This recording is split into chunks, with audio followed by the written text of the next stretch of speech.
Poussées par le développement industriel, les nombreuses foires du Royaume-Uni donnent naissance à une toute nouvelle industrie, celle du divertissement. Au contact de l'univers forain, Marie va beaucoup apprendre et se forger peu à peu une identité propre. Les foires au début des années 1800 étaient en pleine transition. À Londres, elles commençaient à décliner. Dans le nord de l'Angleterre et au centre, en fait partout sauf à Londres, ces foires devenaient de plus en plus importantes. On y faisait du commerce, les gens venaient de toute l'Europe pour y vendre leurs marchandises. Et une règle primait, le spectacle ne pouvait commencer tant que les ventes n'étaient pas terminées.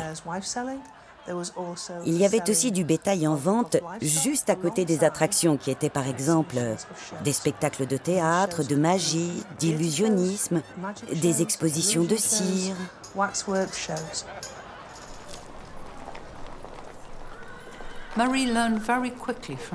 Marie a très vite calqué ses activités sur les tournées des troupes de théâtre.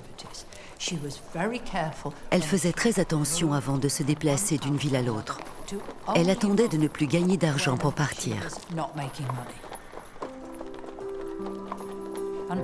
Jusqu'en 1808, elle continua d'appeler son exposition le cabinet de curiosités de Curtius.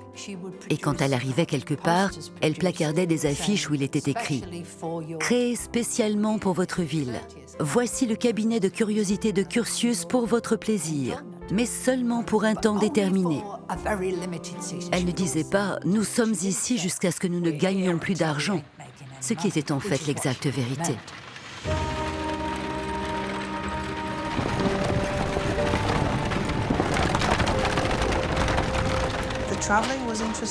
Le voyage était intéressant, il fallait prendre la route, il y avait des péages.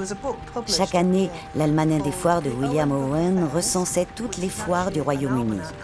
Le livre donnait les dates de chaque foire, les différentes étapes, la distance entre chaque ville.